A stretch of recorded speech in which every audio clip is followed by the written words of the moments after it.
O Alberto não vai estar, hoje é aniversário da esposa, né, a Regina. A velha Isaura está fazendo o tratamento dela, que é aquele tratamento à distância, né? Que é toda segunda-feira, e ela pediu mais 3 segundas-feiras. E a Ana Brito, a internet não está boa. Então, vamos nós, tá?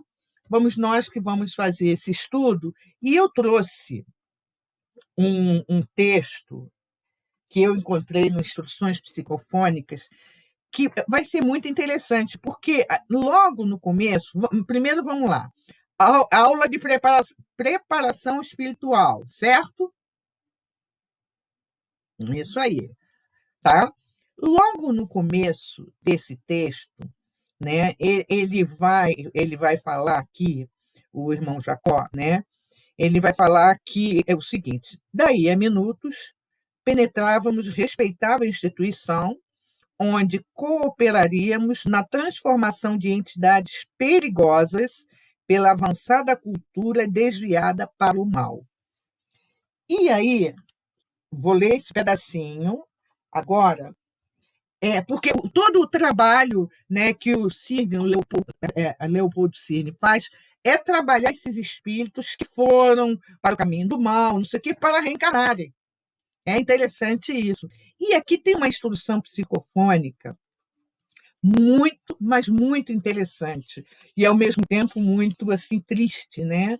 Porque a gente vê assim, né? Às vezes a gente fala assim, não, porque o espírito, o sofrimento do espírito, a gente sabe que cada espírito sofre o sofrimento não é igual, né? É diferente, porque cada um de nós tem uma vivência diferente, né? A gente vem com as nossas cargas passadas, a gente vem com as nossas dificuldades, e isso aqui, embora ele seja um pouquinho extenso, mas eu li umas 2 vezes, eu falei, caramba, vale a pena, e eu trouxe para compartilhar com vocês como é importante, do lado de lá, ter, vamos dizer assim, essas instituições para ajudar companheiros desencarnados a melhorarem e vir para cá. E como vai ficar mais ainda assim confirmado a importância de uma reunião mediúnica também para auxiliar esses companheiros, né? Esses espíritos desencarnados que muitas vezes não conseguem, vamos dizer, como que desvencilhar-se do passado dele, das dores que ele sente, e ele precisa desse espaço. Então, vamos lá. Desse livro, Instruções Psicofônicas, é o item 16. Não sei se você não tem, não, Célia? Tem esse livro? Não tem esse livro, não? Qual o livro? Instruções Psicofônicas. Não. Ah, tá. O item 16, Amarga Experiência, é o título. Ele diz o seguinte: na noite de 24 de junho de 1954, tivemos a agradável e comovente surpresa de visita de um companheiro que tempos atrás fora assistido pelos instrutores espirituais por intermédio de nosso grupo. Isso aqui é um trabalho que era feito lá em Uberaba. Eu acho que era Uberaba, sim, não era São Leopoldo, não é Uberaba. Ele diz assim: lembramos-nos de que, em seu primeiro contato conosco, trazia a mente obcecada por visões de ouro. Regressando às nossas tarefas, na noite mencionada, deixou a sua amarga experiência, está entre aspas, que constitui, em verdade, uma grande lição para nós todos. Através dela, podemos observar como as ideias inferiores, com o tempo, se cristalizam em nossa alma, impondo-nos aflitivas fixação mental decorrente de nossas próprias criações íntimas. O irmão F, nome pelo qual passaremos a designar o companheiro, cuja mensagem vamos transcrever, foi na terra grande banqueiro. Certamente não foi um criminoso na acepção comum do termo, mas pelo conteúdo espiritual de suas manifestações, parece haver sido um desses homens, nem frios nem quentes, do símbolo evangélico, que, trazendo a mente amornada na ideia do ouro durante a existência na carne, ficou por ela dominado em seus primeiros tempos além da morte. Isso é a colocação do grupo, né? De Chico Xavier coloca isso. Ele diz assim, começando: Senhores, perdoai-me o tratamento. Entretanto, não me sinto ainda à altura de chamar-vos amigos ou irmãos. Sou apenas um mendigo de retorno ao vosso templo de caridade, a fim de agradecer ou simplesmente um homem desencarnado em tremenda guerra consigo mesmo, para não se arrojar ao abismo da loucura, porquanto a loucura quase sempre resulta de nossa inconformação ante a realidade das situações e das coisas. Com a aprovação de vossos orientadores, venho trazer-vos meu reconhecimento e algo de minha amarga experiência, como aviso de um náufrago aos viajantes do mundo. Quantas vezes afirmei que o dinheiro era a solução da felicidade? Quanto tempo despendi acreditando que a dominação financeira fosse o triunfo real na Terra? No entanto, a morte me assaltou em plena vida, assim como o tiro do caçador surpreende o pássaro desprevenido no mato inculto. Como foi o meu desligamento do corpo físico e quantos dias dormi na sombra, por agora, não sei dizer. Sei hoje apenas que acordei no espaço estreito do sepulcro, com o pavor de um homem que se visse repentinamente enjaulado. Sufocava-me a treva espessa. Horrível dispneia agitava-me todo. Queria um ar puro, respirar, respirar. E gritei por socorro. Meus brados, contudo, se perdiam sem eco. Ao cabo de alguns instantes, notei que duas mãos vigorosas me soergueram e vi-me, depois de estranha sensação, na paz do campo, sorvendo o ar fresco da noite. Que lugar era aquele? Uma casa sem teto? De repente, a cambalear, reconheci-me rodeado de grandes caixas fortes. Ao frouxo clarão da lua, reparei que essas caixas fortes surgiam milagrosamente douradas. Tateei-as com dificuldade.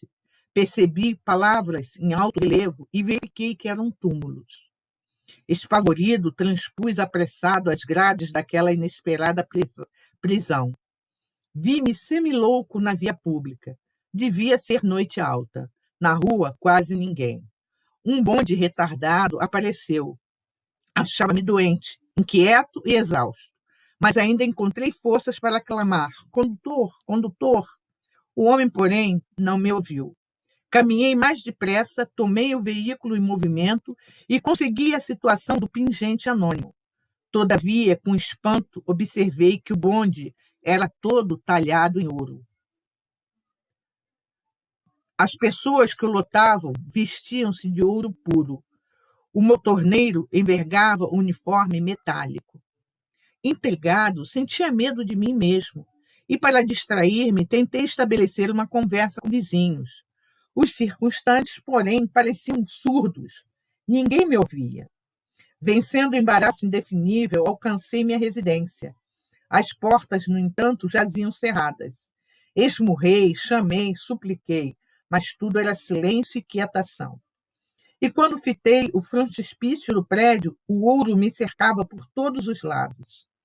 Acomodei-me no chão de ouro e tentei conciliar debalde o sono até que, amanhãzinha, a porta semiaberta permitiu-me a entrada franca. Tudo, porém, alterara-se em minha ausência. Ninguém me reconheceu. Fatigado, avancei para o meu leito, mas o velho móvel apresentava-me-se agora em ouro maciço.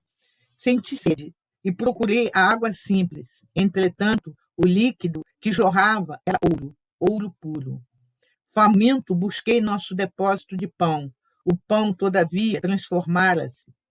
Era precioso bloco de ouro de cuja existência até então não tinha qualquer conhecimento em nossa casa. Meditei, todos os meus afeiçoados como que conspiravam contra mim. Não passava de intruso em minha moradia. dia terrível, aquele que reassumia ou tentava reassumir o meu contato com os seres amados que naturalmente me deviam assistência e carinho. Dá para notar que ele não tinha a noção que estava morto, né? E por isso que e interessante, porque algumas coisas eu vou resumindo, é que tudo em torno dele gerava era ouro, né? Tem um momento aqui muito interessante quando ele vai à igreja, né? Porque ele era um católico assim, não muito católico, né?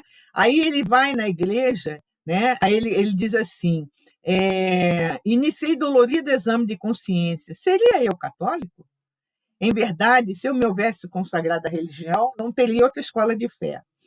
Colaborar no erguimento de instituições pias. Conhecia pessoalmente o senhor arcebispo, convivera com sacerdotes. Conhecia as obrigações do culto exterior. Ai de mim, por que não obtinha o repouso necessário? Então ele vai nas igrejas, ele vai à igreja onde ele ajudou, aquela coisa toda, e quando ele chegava na igreja, ele olhava a igreja de ouro. Aí ele vai se confessar, né? Aí ele ajoelha lá no confessionário, quando ele olha o confessionário de ouro. Aí ele vira o olhar dele para o altar de uma santa, ela aparece para ele como se fosse algo, como é que ele diz aqui? O altar transformara-se em cofre forte.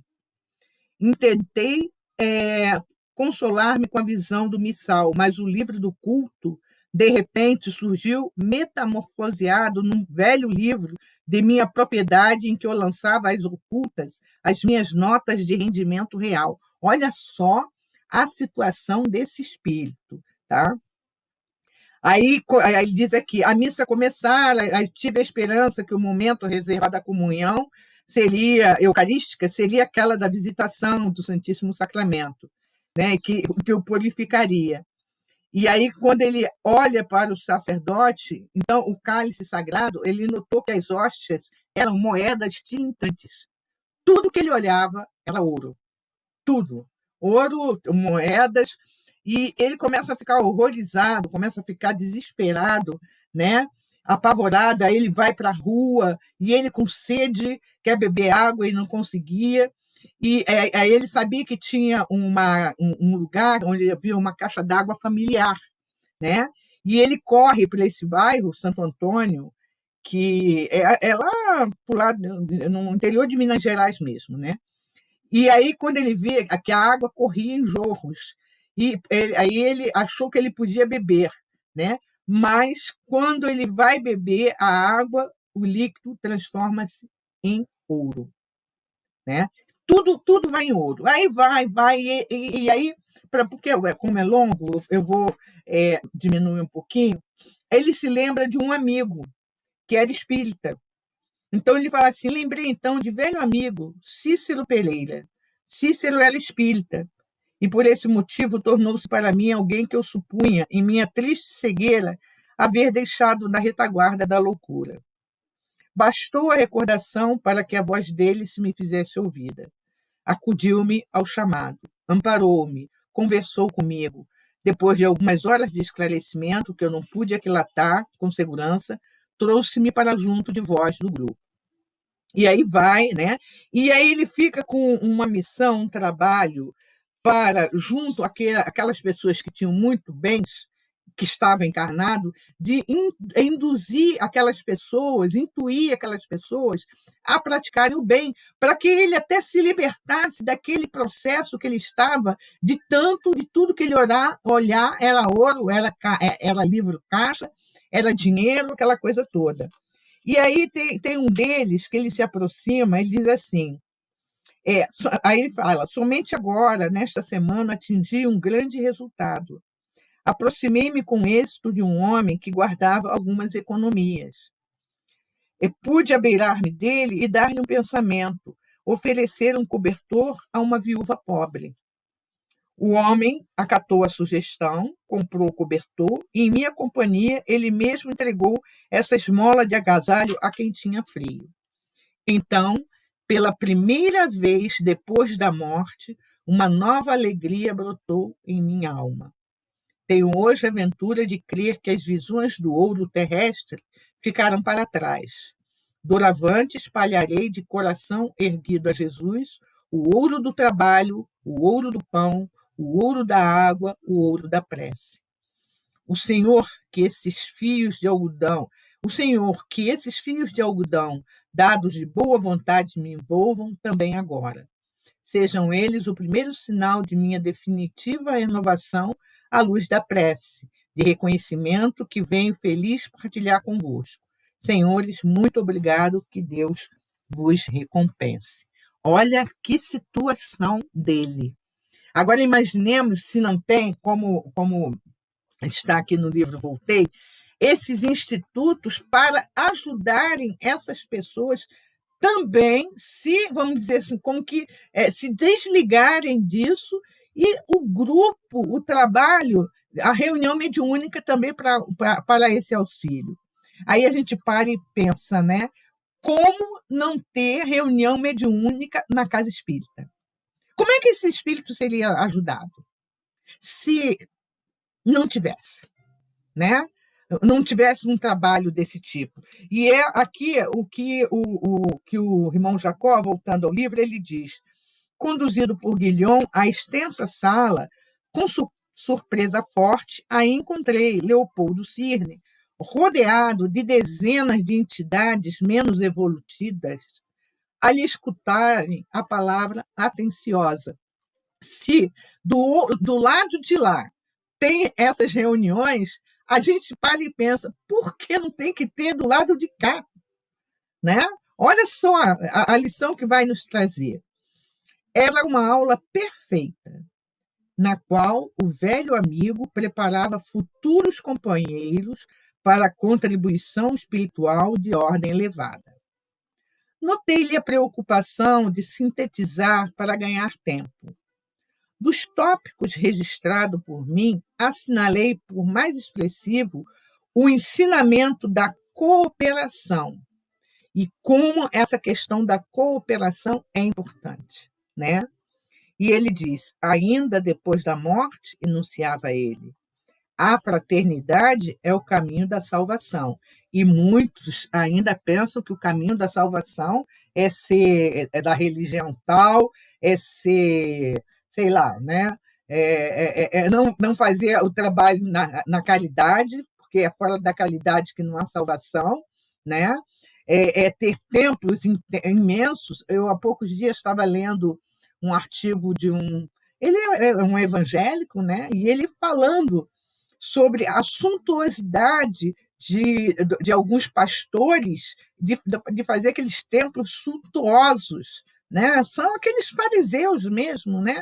E muitas vezes como que envolver as pessoas mais simples, né? Prometendo a elas coisas que a gente sabe que elas provavelmente não vão obter.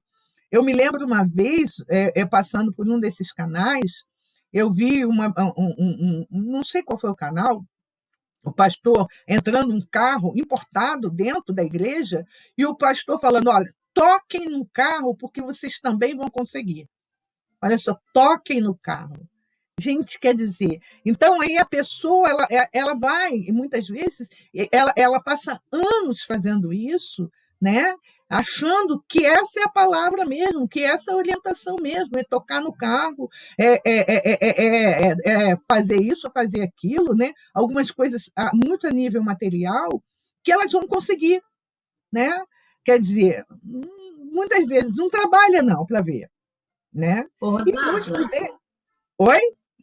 E no estudo da proteção da casa espírita, né, um estudo que eu fiz, né, que eles estão querendo influenciar o marido de uma trabalhadora da casa, eles levam ele para uma igreja evangélica. Lógico, a questão não é a religião em si, né, o dogma evangélico, católico, não. A forma que os nossos amigos, né, nossos irmãozinhos, vamos botar assim, agem. Eles aproveitam, porque tudo depende de nós, nosso livre-arbítrio, né? Que também, se a gente abrir sintonia, exatamente as informações chegam. E aí tem um passo que fala sobre isso, que o pastor, né, bem orientado pelo Júlio César, ele vai falando sobre os bens, né? Então, ele diz que quem é o familiar, a pessoa que está ali, que tem algum familiar que frequenta uma casa espírita, estão frequentando a casa do demônio, né? E esse demônio que faz com que a vida material dessa pessoa caia, entendeu? Então, o marido dela fala assim, quer dizer que a minha vida financeira, eu não consigo nada, né? Não consigo melhorar financeiramente nada, por quê? Porque a fulana está frequentando uma casa espírita. Então, ali, o culto todinho ali é justamente com pensamentos de bens materiais. E E tem, influenciação, lógico, que é a nossa vontade, né? Se ela bota a mãozinha para ver se tem carro, porque eu tô querendo isso. Eu não tô querendo ir para poder melhorar também, porque eu também tenho querendo que carro faça um milagre, que Deus dá o milagre de eu conseguir um carro, né? Deus fala o seguinte, faz sua parte que eu te lhe ajudarei. Mas a influência espiritual, ela entra no pensamento da pessoa, porque a pessoa já tem aquele vontadezinha assim, ó, de querer. Então, nessa brechinha que a influenciação acontece. toda certeza. E aqui ele diz assim: para que para um criminoso retome o patrimônio da paz, urge regenerar-se e socorrer os irmãos ignorantes que tiveram também o infortúnio de resvalar nos despenhadeiros do crime, a fim de que o intemperante se reajuste, é imprescindível se cure. Né? Então, esse trabalho que o Leopoldo Cirne faz com aqueles nossos irmãos, exatamente trabalhando para que eles possam, quando retornarem, ajudar outras pessoas. Né? E a gente observa que muitas vezes esse tipo de auxílio é muito importante, porque eles não vão ficar simplesmente lá sentado, lógico, evidentemente, que ninguém muda de uma hora para outra. Pode ser, por exemplo, né, como a gente fala, no passado a gente acabava com um regimento. Né? Hoje tem gente que mata um ou dois, mas no passado ele acabava com mais. Aí a gente fala assim, ai meu Deus, não melhorou nada. A gente nem sabe. Nós já tivemos época de viver guerras de foice. Olha só, lá nos primórdios, muitas guerras eram com foice. Quer dizer, então, né? Quando a gente vê essas coisas, a gente se choca assim e fica, como ele está dizendo aqui, quer dizer, por isso que hoje, né, atualmente, os presos nos presídios tem uma nova terminologia, ou sempre teve, não sei, reeducando. Porque a gente fala assim, isso não vai dar para nada, não vai prestar para nada, não sei o quê, tal, aquela coisa toda. Quem disse? A gente pode achar agora porque a gente está vendo. E nós? Quem será? Qual é o nosso passado? Né? Porque a gente não tem acesso ao nosso passado e, graças a Deus, é bom não ter mesmo, né? Porque senão a gente ia ficar horrorizado. Né? Então, são os reeducandos. E a gente sabe que não é fácil. Vai colher aquilo que plantou. Né? A gente sabe disso daí, que colhe aquilo que plantou. Então, quando a gente vê, às vezes, algumas pessoas, né, falando não, tem mais é que morrer, mas tinha que ter a cadeira elétrica. Como espíritas, a gente sabe que não resolve nada, gente. Que a morte não existe, então é pior, às vezes, mais ainda, que o ódio dele aumenta mais ainda e ele vai obsidiar mais ainda, evidentemente. Né? Então, quando eu acho muito triste, porque mas ainda muito do animal primitivo que tem na gente. Né? Eu me lembro uma vez que eu vi, lá, acho que foi no Piauí, teve no Rio, em Niterói também, um linchamento, e as pessoas filmando. Só faltou eu fazer selfie. Sabe? É algo assim que a gente é ainda aquele primitivismo que a gente ainda traz dentro de nós, né? E aqui aí ele continua dizendo, eu vou repetir aqui, a fim de que o intemperante se reajuste, é imprescindível se cure, colocando-se no auxílio aos que ainda não puderam libertar-se dos maus hábitos. Se o ingrato deseja iluminar o próprio caminho, convém-lhe a reparação dos erros, em que se mergulhou imensamente, amparando o próximo de coração enrijecido, despertando-o para os benefícios da gratidão. Inadiável, portanto, é a reforma íntima, com o trabalho de autoaperfeiçoamento para que a dádiva da reencarnação produza frutos de paz e sabedoria. Aí agora eu me lembrei que eu li também, acho que foi semana passada, na internet, eu não sei se foi nos Estados Unidos, não sei em que país foi, o rapaz foi preso, ele tinha idade de 15 anos, ele ficou mais ou menos 60 e poucos anos preso. E nesses 60 e poucos anos, ele teve oportunidade de indulto. Ele não aceitou nenhuma, porque ele sempre falou que ele não tinha culpa. E ele ficou 60. Aí tem a foto dele, jovenzinho, com 15 anos, e tem a foto dele bem mais velho. Eu vou ver se até se encontra um artigo muito interessante, né?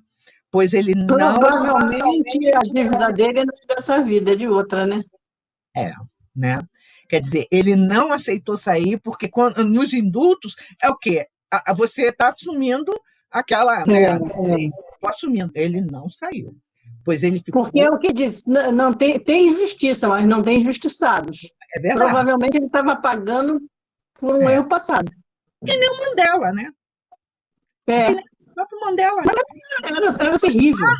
E numa celinha que ele mal dava.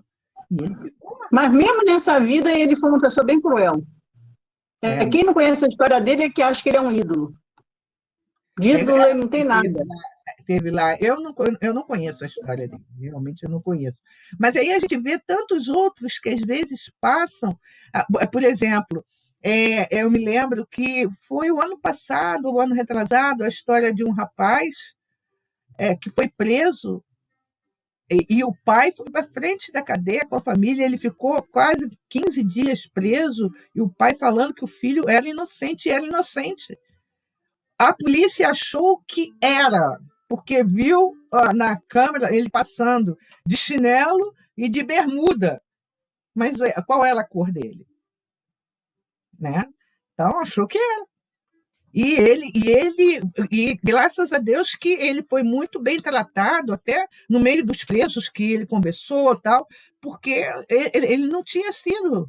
A mãe, foi daquela história que o cara chegou no mercado para assaltar, o filho se jogou na frente e tomou um tiro no lugar da mãe. A mãe reconheceu o rapaz, mas o rapaz não tinha nada a ver. Depois foi pedir desculpas, né, tal, aquela coisa toda. Ela achou que tinha sido o rapaz. E não tinha sido ele que tinha ido no mercado, não tinha sido ele que tinha tirado. Mas cai naquilo que a Célia colocou. Há injustiças, mas não há injustiçados. A gente não sabe, né? E aqui ele continua assim: os espíritos, revelando fundo interesse, ouviam-no com a mesma atenção com que na Terra se registram informes alusivos ao dinheiro fácil. Sorridente, Guilhom comentou a posição diversa em que nos achamos, atravessar do sepulcro. Enquanto no mundo vulgar, esmagadora maioria das criaturas menospreza a alma, atendendo às vantagens imediatas do corpo, sobrevindo à morte, assinala-se a reviravolta. Os indiferentes de ontem, na maioria, buscam o ouvido das impressões que lhes ficam da experiência física, procurando as vantagens da alma. Ninguém se eleva do chão planetário ostentando asas alheias, e daí as organizações numerosas de assistência e socorro sobre a Terra mesmo. Eu achei essa frase assim fenomenal. Ele falando, ninguém se eleva do chão planetário ostentando asas alheias, né? E daí as organizações numerosas de assistência e socorro sobre a Terra mesmo. Quer dizer, tinha uma senhorinha, eu esqueci o nome dela, Há pouco tempo eu tinha lembrado. Ela sempre trabalhou, ela fazia um trabalho nas cadeias públicas, nos presídios. Eu esqueci, quase que veio o nomezinho dela, né? Sempre, sempre. Aí uma vez ela contou uma história que ela virou, né? Que ela estava no ônibus e aí quando ela puxou, era época puxar, né? A sineta, né? E aí o motorista parou, se levantou, aí pegou a mão dela, aí ajudou a descer, aí falou assim: a senhora fulana, que eu esqueci o nome, a senhora não se lembra de mim? Ela falou: não, meu filho, não lembro de você. Ah, eu tive interno no presídio tal, assim, assim, e graças às suas conversas, o seu ouvido, o seu ouvir, as palavras que a senhora colocava para nós lá, para muitos de nós, eu consegui me reerguer. Olha só, né? Que coisa, né? Quer dizer, ela que fez, ela não lembrava. É como diz, né? Quem bate, esquece. Mas quem apanha não esquece. E nesse caso dele, ele não esquece aquela pessoa que fez o bem para ele. Né? Ela tinha a vidinha dela. E seguir o caminho dela. E eu me lembro que ela ia no CEOI fazer palestra, ela tinha o cabelo branquinho, já tinha o cabelo branco. E ela continua. Acho que era a única no Rio que, caramba, está rodando o nome na minha cabeça. Parece, sabe, quando a internet está querendo entrar, né? E eu acho que ela é a única no Rio, são poucos que fazem esse tipo de trabalho nessas instituições, né? Eu me lembro, tem uma outra história do Chico, que conta que ele entrou, foi no presídio, não sei aonde, no Rio, alguma coisa assim, né? E que eles não queriam que ele entrasse na ala onde estavam os presos, né? Ele falou, não, eu quero entrar. E aí tem um momento que ele vira para o diretor do presídio e fala assim, quantos somos os presos aqui? Aí diz que o diretor começou a chorar, né? Por que ele está um negócio, né? Quem diz que nós não somos também? De repente, o nosso presídio está fora. Nós não estamos entre as grades. Mas que tipo de grades que nós estamos? Né? Aqui fora também, né? Então, é aquele tal negócio. Aí tem uma frase que diz assim, que, como é que é? O bandido só é descoberto quando ele faz, né? É mais ou menos isso, né? Você só descobre quem você é quando você faz um ato qualquer, né? Que seja um ato assim que prejudique o outro, né? Porque todos nós a gente não sabe, né? Nós não sabemos nossa história, nós sabemos o que estamos fazendo agora, né? Não sabemos de amanhã também, né? Quer dizer, então são tantas coisas que às vezes a gente para e fala assim, não, é uma pena porque algumas vezes tem pessoas que realmente precisam estar fora da sociedade, né? Que ela vai provocar um mal muito maior, né? Ela está reclusa, mas ela está fazendo alguma coisa e não apenas tomando banho de sol. Uma profissão qualquer. Eu me lembro que acho que foi em Minas, que tem um presídio lá, alguma coisa assim, que tem uma empresária que ela fazia, não sei se bolsas ou alguma coisa, os funcionários dela eram uma parte de alguns desses reeducandos de lá, que faziam no tricô, ou no tricô ou no crochê. E trabalhavam para ela e ela pagava eles. Eram os funcionários dela. Quer dizer, muitos, ao sair dali, já iam ter, vamos dizer, uma profissão, ou alguma coisa assim. Quer dizer, não adianta você pegar uma cela que cabe 50 e você botar 200.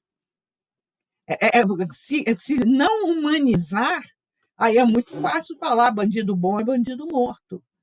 Né? Se não humanizar, então, há necessidade de ser humanizados, né? Pelo menos aqueles que a gente percebe que há condições de eles saírem, porque, às vezes, esses lugares é uma fábrica de fazer animais mesmo, saírem ferozes, saírem piores do que eles entraram.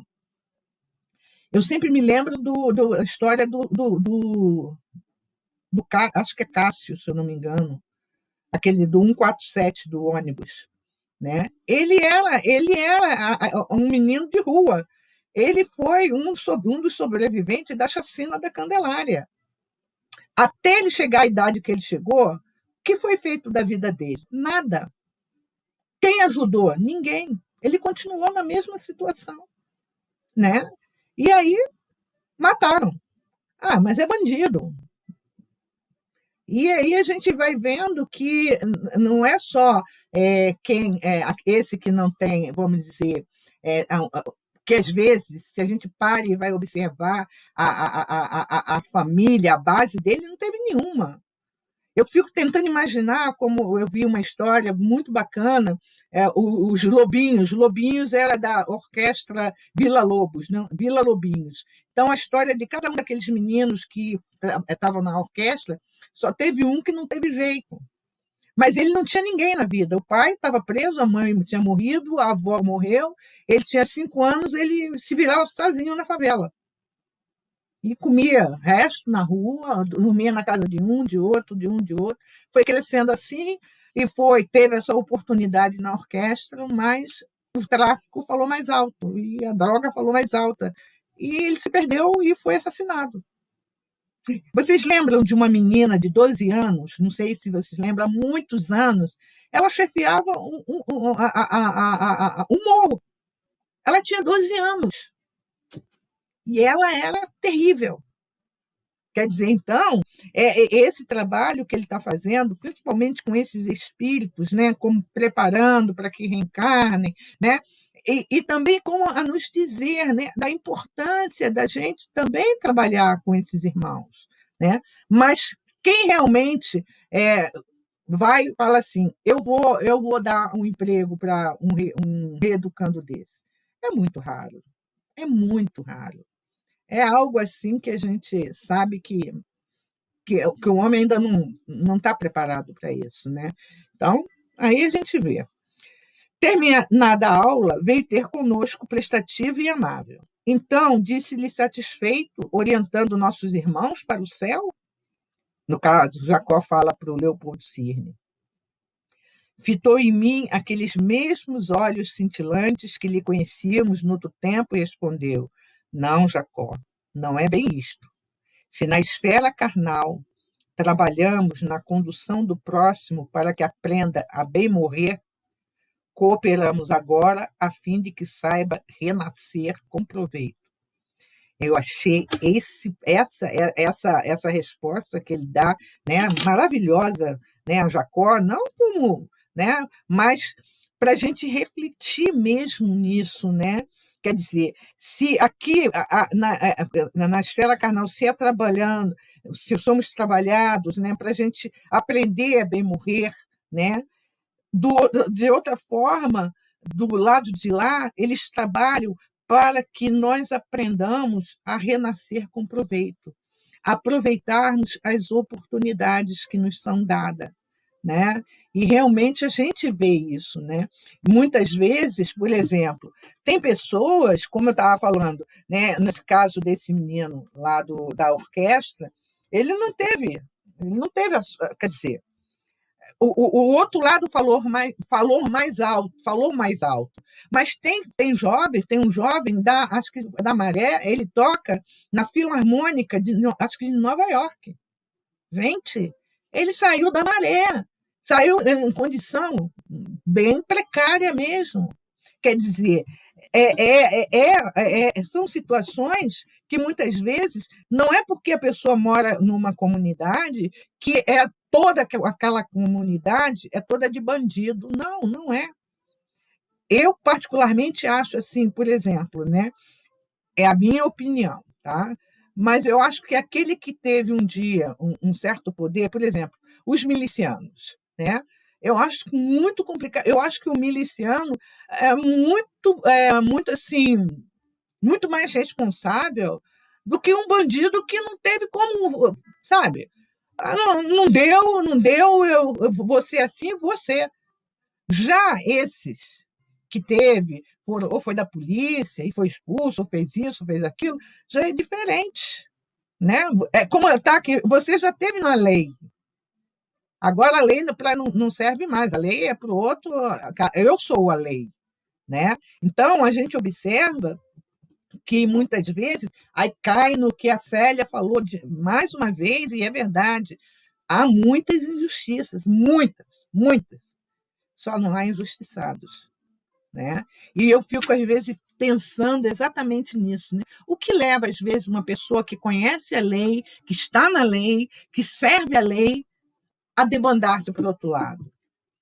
A impunidade, que, infelizmente, vivemos ainda no país onde a justiça não é para todos, né? É para outros, principalmente outros pobres, outros pretos, outros, sei lá, de outra condição qualquer. Temos um Código Penal que realmente precisa ser revisto, e muito, né? E, infelizmente, é isso. Né? E, muitas vezes, leis que são feitas com o jeitinho. Vai que no futuro eu caia. Então eu faço essa lei aqui, boto essa aberturinha aqui e faço aquilo ali. Quer dizer, ainda é de nós homens, né? E muitas vezes eles se passam impunes, mas tem uma lei que não adianta, a lei divina. Essa você não tem como. Não tem jeito. Você vai ter que cumprir e realmente pagar. Por isso, aí está. Muitos de nós estamos o quê? Né? Hoje, para muitos de nós, é colheita. Mas eu também acho o seguinte, que independente, né, das leis serem falhas, do mundo onde que a pessoa habita, ter as condições precárias, mas eu acho que vem muito também, minha opinião também, das sequelas, do que eu sempre falo do monstrinho, porque o miliciano, ele conhece tudo, ele está sabendo das leis, essas coisas todas, então, quer dizer, teria que estar trilhando o caminho, né, da verdade, do que é certo, tudo. Mas, e a sequela lá atrás, que todos nós temos? Ela pode ter falado mais alto. Esse menino que conseguiu, que de uma galera toda, ele não conseguiu, tá? Ele foi a criança que aos 5 anos ficou sem paz, né? Sem tudo, tinha tudo para realmente não dar certo. Mas é aqueles que muitas vezes têm as mesmas situações que ele e não vai por esse caminho. Entra muita questão do espírito, né, Eliane? O que esse espírito traz? Exatamente. Entendeu? Então, independente de como está aqui nessa encarnação, eu acho que é o espírito que vai falar, e a sua vontade, né? Não é nada fácil, né? Tem um companheiro que ele faz o estudo com a gente no Educação dos Sentimentos, ele sempre coloca, ele falou assim, uma vez ele fez um depoimento, não sei se Marisa estava, ele falando, olha, eu tinha tudo para dar errado. Eu nasci numa comunidade, minha mãe que me criou, acho que o pai foi embora ou morreu, alguma coisa assim, vivi ali naquele meio, mas é aquela pessoa que virou e falou assim, não vai ser isso. Comigo não vai ser assim, vai ser diferente. E é verdade, né? Mas, infelizmente, muitas vezes, são tantas as situações que levam, às vezes, esses jovens, né, a trilhar por esses caminhos. Né? Quantas vezes eles elegem para ídolos coisas que, às vezes, estão tão longe deles, mas eles acham que aquele é o líder. Né? Tinha uma frase que dizia assim, olha, adote seu filho antes que o traficante o faça. Né? Quer dizer, conversa, vê, pesquisa, olha para ele, como é que ele está, né? Por que muitas vezes a gente vê, como tem uma novela, que acho que não sei se está passando, parece que o caso foi verdadeiro, era uma jovem que tinha uma família, uma vida boa, não sei o quê, vai para o morro, aquela coisa toda, assim como tem muitas pessoas.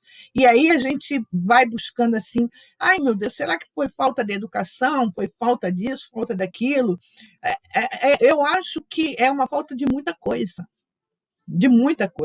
Porque tem muita gente, eu conheço pessoas que saíam de madrugada da comunidade para trabalhar, a filha, às vezes, a mais velha tinha 8 anos, que cuidava da casa. E não necessariamente deu para, vamos dizer assim, escolher caminhos errados, né? Então, não era nada fácil. Lembra que uma vez eu contei a vocês a história, eu acho que eu contei a vocês a história de um companheiro espírita. Então, ele estava tendo um seminário, tinha um menino, mas o menino era muito agitado, muito assim, ruinzinho mesmo. Ele batia nas crianças menores, ele pegava, as crianças iam comer, ele metia a mão no prato, e aí as evangelizadoras não estavam dando conta do recado, aí conversaram com ele, e aí ele diz que ele estava assim parado, quando na hora do almoço, o menino fazendo, ele olhou para o menino, e ele fala mesmo, eu olhei com um ódio profundo aquela criança, a minha vontade, se eu pudesse, era expulsar aquela criança, tirar aquela criança do meio ali daquelas outras, mandar ele embora, e aí ele vê que ao lado da criança tem um espírito, e o espírito diz para ele assim, abrace-o.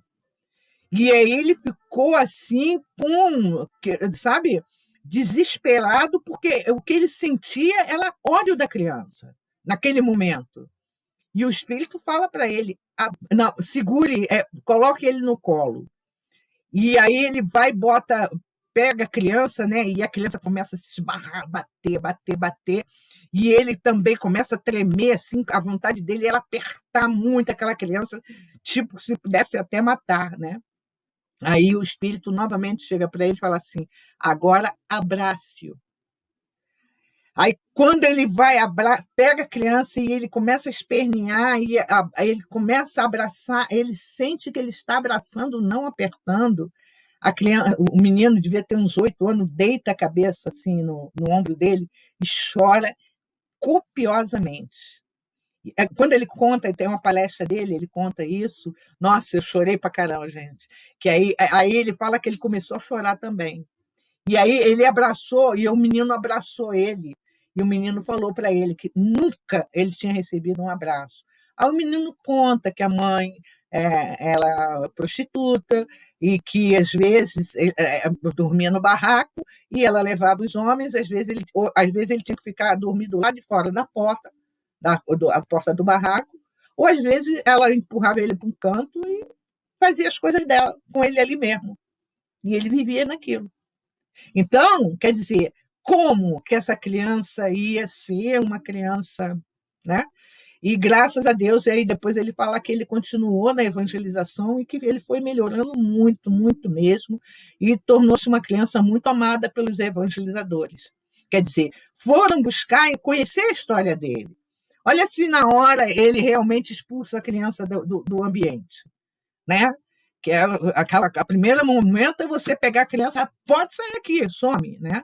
Mas ele permaneceu firme e o espírito chegou e falou, você pegue-o no colo e abrace-o. Não é apertar, não, abraçar. E ele fez. Eu vou ver até se eu resgato essa palestra, que foi muito bacana, muito bacana.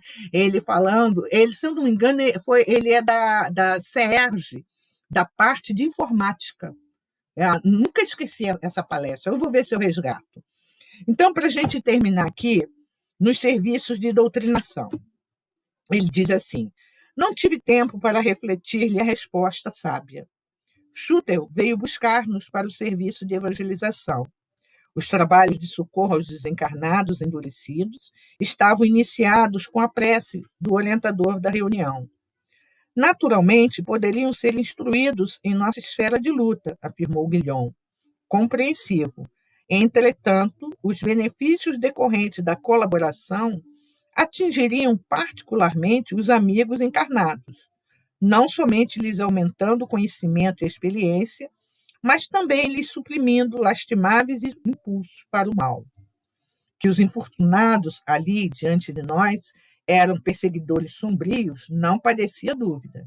Não viam os benfeitores, até ali acorriam para melhorar-lhes as condições. Embora agissem constrangidos pelas forças magnéticas que deles emanavam. Contudo, ouviam-lhe as instruções e advertências edificantes edificantes, através daqueles mesmos aprendizes das aulas do Cirne. Reparei, então, com água, a diferença que existia entre mim e os abençoados companheiros que me haviam trazido. Ao passo que nenhum deles era visível aos irmãos ignorantes e perturbados, não obstante as irradiações brilhantes que lhes marcavam a individualidade, notavam minha presença entre os ajudantes intermediários, pertencente aos cursos preparatórios de espiritualidade superior. Certa entidade reconheceu-me e gritou: aquele ali não é o Jacó? E, mirando-me de alto a baixo, acentuou: que é da luz dele? Ele sempre com esse problema da luz. Que é da luz dele? Sentindo a opacidade de minha organização espiritual e envergonhado com o incidente, recolhi-me ao silêncio e à inação, receando intervir nos serviços da noite, no desdobramento dos quais não sobrava tempo para qualquer indagação ociosa de minha parte. Finda que foi a tarefa, expus ao Guilhom o meu caso. Todavia, afagando-me os ombros fraternalmente, exclamou sem humilhar-me: não se atormente, meu caro. Medite, ore e, no momento oportuno, receberá os necessários esclarecimentos. Esteja certo de que sua luz virá. Semelhantes palavras de reconforto, porém, não conseguiram afastar a profunda tristeza que me tomou o coração, tadinho, desde o começo. Orgulho. Ele veio atrás da luz dele. O que é orgulho, né? Orgulho é feridazinha danada. E pior que ali só os espíritos inferiores só viam ele, não viam os outros, mas é que ele ainda não tinha, né? Quer dizer, a questão da luz ainda não estava resolvida a questão. Bem, chegando no nosso horário, eu vou pedir, Marisa, faz as suas considerações do que nós estudamos hoje, o que você achou? Eu achei muito, muito importante e achei, estava falando a respeito, né, dessas situações que acontecem, né, eu acho que uma das máximas da nossa doutrina é não fazer ao outro aquilo que gostaria que fizesse, né. Isso, para mim, resumo numa palavra: respeito, né. Acho que esse. Então, quando você respeita o direito do outro, né? A integridade do outro, a forma de ser, a forma de pensar, as opiniões, você está seguindo essa máxima, né? E aí, o que acontece com esses irmãos equivocados que buscam, né, outras situações, né, milicianos e tudo mais, eles não pensam nem um pouco numa situação como essa, que não gostariam, né, que fizessem com os queridos dele, né?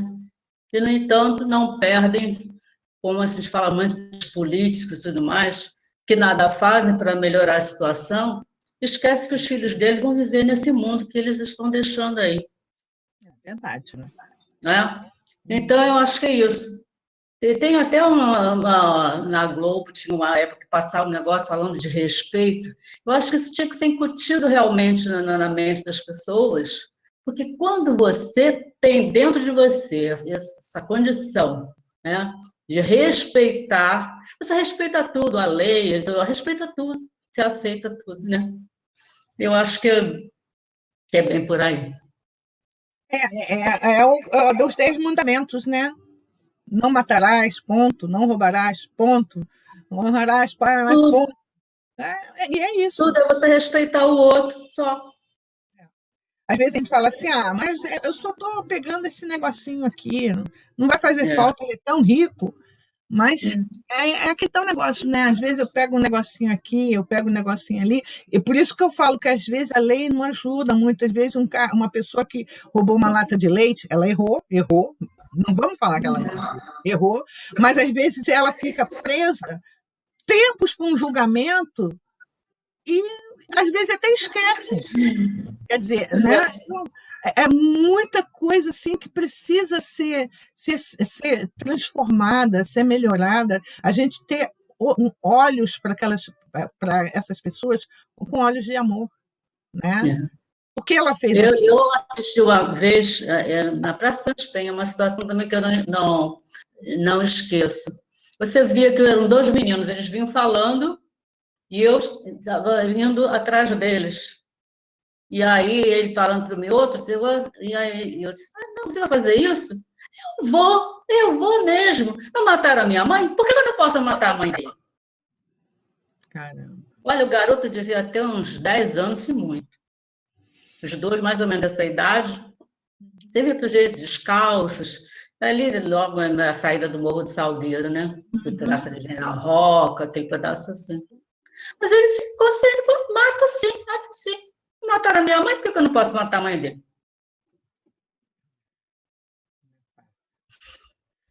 Aquilo que não gostaria que eu fizesse.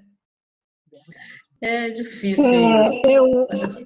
Eu queria chamar sua atenção de uma coisinha que ele colocou aqui, quando o Guilhom diz para ele que esse trabalho de mesa mediúnica, na verdade, eles não precisam da gente para orientar os espíritos. Eles podem, porque se a gente parar para pensar que a doutrina espírita tem menos de 200 anos, como é que os espíritos eram atendidos antes disso, se não tinha mesa mediúnica? Mas a gente sempre diz que a casa tem como missão primeira divulgar a doutrina. E eu acho que a mesa mediúnica é uma forma de você divulgar a doutrina da casa, porque ali eles têm as experiências dos espíritos que chegam.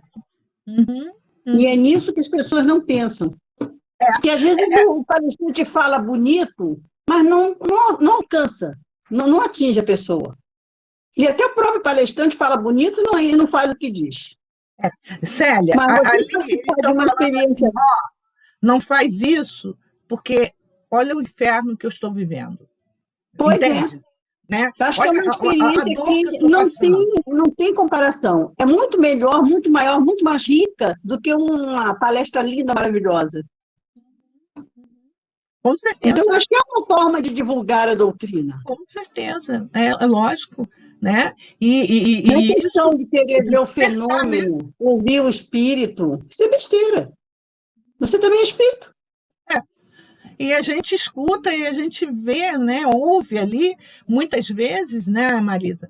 A gente, e Eliane também, quantas vezes os amigos, os irmãos vêm e falam coisas assim que a gente para e fala, nossa, mãe, ai, sabe? Então, é como eles dizendo assim, olha, muda o rumo, né? Muda o rumo, porque não vai dar certo, né? Tereza.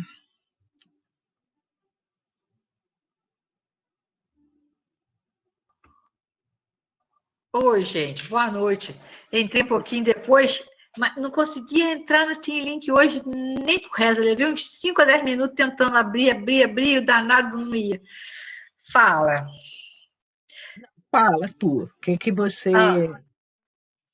Olha, uma coisa fantástica são esses estudos, porque a gente consegue observar que o mundo encarnado, desencarnado, o mundo planetário que a gente vive é um mundo essencialmente de ajuda. Porque a gente recebe ajuda encarnado e desencarnado. Você vê, grandes instituições desencarnadas aí, com espíritos elevadíssimos, como os citados aqui, em um trabalho pesado, um trabalho forte, dirigido aos espíritos endurecidos, às pessoas teimosas. E aqui do lado de cá, no trabalho das casas espíritas, das igrejas sérias, das instituições sociais, todo o trabalho que é ligado ao bem, à formação, à construção de um novo horizonte, de um novo progresso para as pessoas. Gente, isso é tão interessante, isso é tão gratificante você saber que você tem um amparo mesmo, né? O amparo vem de todos os lados. O negócio é abrir o ouvido e abrir os olhos e ter um coração largado, né? Um coração pronto, um coração disposto. Essa palestra que você falou aí do cara da evangelização, lá na Casa Espírita nós temos um irmão gêmeos, lá a Célia sabe quem é. 2 capetas. Meu Deus, esse aí devem ser 2 desses durinhos que eles mandaram para cá de volta. Um é pior ainda. E os 2 juntos, o pior potencializa o mais calmo. Olha, eu tenho realmente uma dívida aí nesse caso, porque eu não consegui ficar com os 2. Eu não consegui. Teve um dia que eu cheguei para o Zeni e falei, eu não aguento mais esse garoto, pelo amor de Deus, ele não entra mais aqui, porque eu já fiz tudo. Olha, ele chutava as evangelizadoras, ele chutava as portas, ele cuspia na cara da gente. Eu cansei de sentar na escada e conversando. Eu acho que nem que eu desse todos os abraços do mundo. 5 segundos ele abaixava, parecia que ele saía, né? Segundo de novo, vinha de novo. Aquilo, olha, eu nunca vi uma coisa daquele jeito. E eu realmente acabei errando com essa criança porque eu acabei não suportando mais. E eu estava aqui, você estava falando isso, eu estava me lembrando dele. Aí agora a gente está um tempão sem a aula, né? Eu não tive mais assim a oportunidade até de falar com a avó para saber como é que ele estava, como é que ele não estava, se ela queria tentar ele de novo, que a gente recebia, para ver como é que estava. Já está mais adultozinho, né? Mais 2 anos, né? O ano que passou e mais o finalzinho do outro ano. Quer dizer, para ver se conseguia que ele viesse de novo. Porque o irmão fluía bem dentro da casa espírita, alheio. Mas ele ficava lá, brincava um pouco, ouvia um pouco. Então, é uma criança que é um espírito que naquele momento, o conta-gota que a gente pudesse dar, ia fazer algum efeito. Não ia melhorar direto, mas qualquer coisa que entrasse já servia. Agora, o outro era totalmente porta, totalmente pedra, totalmente fora de questão. Olha, tenho mais de 30 anos de magistério. Eu nunca peguei uma criança daquele jeito. Agora, Tereza, aquela avó deve ter uma dívida muito grande ou deve ser um espírito muito bom, que aceitou aquela incumbência. Você vê que ela é uma vida dura de doença. Eu acho que ela é um espírito bom, porque, olha, tem que uma vida dura, um mundo de neto tudo nas costas dela. Uma mãe, a filha, né, que é a mãe das crianças, a filha dela, uma pessoa desvairada da ideia, né, totalmente desvirada, e ela segura aquilo tudo. Ela só tem um pulmão, né? Só tem um pulmão, teve que tirar. Teve que tirar por uma questão de doença. Eu acho que ela é um espírito muito bom, porque sem brincadeira. Ela está terminando as dívidas dela. Eu acho, porque sem brincadeira. Uma meia dúzia de sábado, eu fiquei desesperada, ela que cria aquelas crianças. Ainda tem. Qual dos 2 é doente? É o mais calmo ou o mais elevado? Que ela tem que levar cada fundão, pega de madrugada. Olha, eu acho que é os 2, né, minha filha? Porque um é doente da cuca, o outro pode ser doente da saúde, eu não sei. Mas eu sei que misericórdia. Ela sai de madrugada com aquela criança para pegar a Kombi da prefeitura para trazer no hospital Matagão Gesteira. Aquela mulher tem aquela criatura. E você olha para ela está sempre bem. Você não sabe o que aquela pessoa passa pela aparência dela, não é verdade? É magrinha, arrumadinha, aquela coisa toda, fala direitinho com você, entendeu? E aquele negócio... Olha, aquela mulher, quando desencarnar, é igual o Sputnik. Subir direto. Que é capaz até de ela passar tão rápido que os que vão recolher ela tem que correr atrás dela. Porque, olha, sem brincadeira, o que aquela mulher passa não é mole. Não é mole. Porque aquelas duas crianças, minha misericórdia, eu nunca passei por uma experiência tão difícil na minha vida. E eu acho que eu falhei. Eu tinha que ter um pouquinho mais de lucidez. Mas eu fiquei dias sem dormir, mas aí a gente passa um pouquinho para frente, mas é difícil. Você Mas é pegar um assim espírito mesmo. retorcido desse, porque aquele ali, gente, ele é mais que duro. Tereza, tem um livro E de André Luiz. Piquitito, ele devia ter o quê? 7 anos? Eles têm 7 anos? 8, Célia? Ah, agora sim. Mas Agora eu pensei que tinha 7 anos, mas eles eram menores. Não, eu acho que era 7 anos, sim. É, No início, acho que sim. pode ser. Ele estava na. Mas ela tem uma rinha de neto. É um quintal que Mas, tem um monte, né? mas Plantação. tem um livro de André Luiz muito interessante, que são dois espíritos muito difíceis, que o Clarencio ele fala assim para André Luiz. Só uma pessoa vai conseguir com que esses dois espíritos comecem a se entenderem. E nisso, eu não sei qual é a entidade que é convocada, e ela vem e ela abraça os dois espíritos, né? E é quando eles começam a melhorar. É uma das obras de André Luiz, porque aí André Luiz pergunta a ele, mas Clarencio, você com todo esse conhecimento, por que você acha que você não conseguiria? Porque ele falou assim, porque essa entidade ela é o amor em espírito. A entidade que veio era amor. Não sei se era Narcisa, não sei quem era. E é ela que consegue, numa dessas obras, né, abraçar esses dois espíritos e fazer com que eles comecem a se olharem por causa do amor que ela tinha dentro dela. E sempre vai ser pelo amor mesmo. Olha, Vamos lá, eu sei que Ana. nessa época perdi até evangelizadoras por conta deles. Porque ninguém quer ganhar cuspe e chute na cara, né? Tapa, essas coisas. E mais o garoto era uma coisa. Gente, misericórdia. Não é mole, não. Quando você estava contando aí, estava passando filme na minha cabeça. Eu disse, eita, Nossa Senhora. Mas é aquele teu negócio, se eles vieram para essa avó, a espiritualidade sabe por quê. Tudo tem um porquê, né? Tudo tem um porquê. Graças a Deus que tem um porquê, né? Porque senão as pessoas enlouqueciam, né?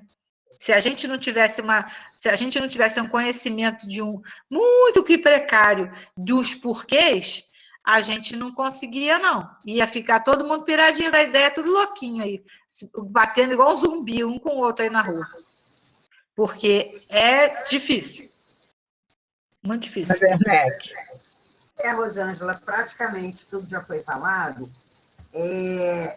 Essa questão, né, da pessoa que nasce na comunidade, passa por todas essas dificuldades, além da criação de tudo isso, eu acho que é muito do espírito.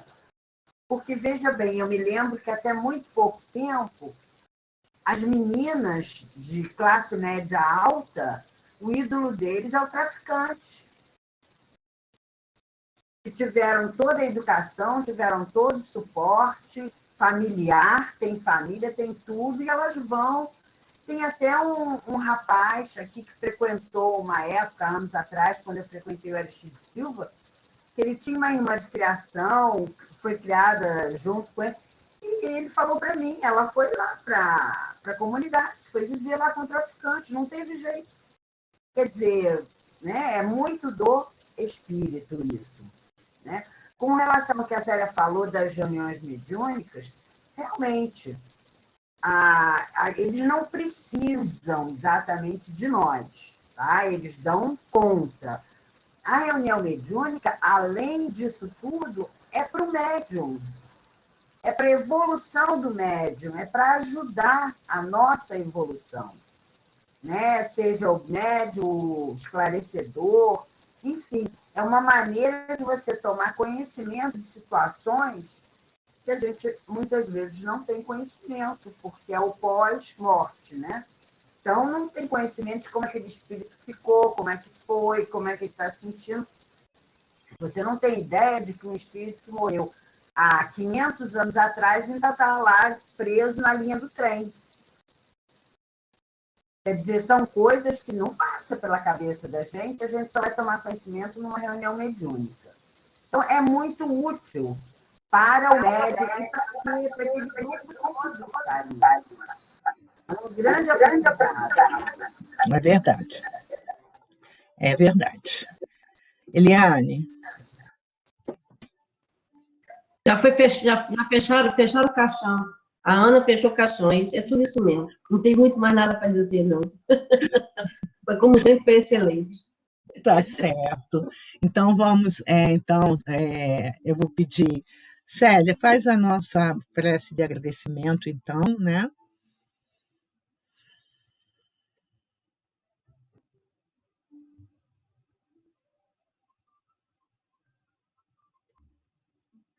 Tá sem som. É mesmo, eu estou ficando bem velha, bem retardada mesmo. Vou ter que contar essa para o Alberto. Eu disse a ele que eu falo, se você contasse alguma fofoca e não gravasse, que eu ia contar para ele. Tá certo.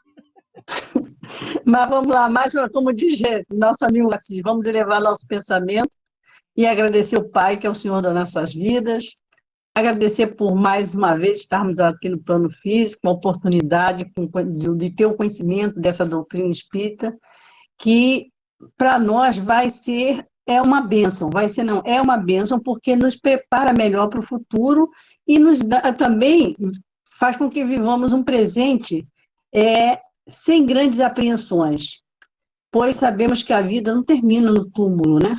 Que a gente vai continuar.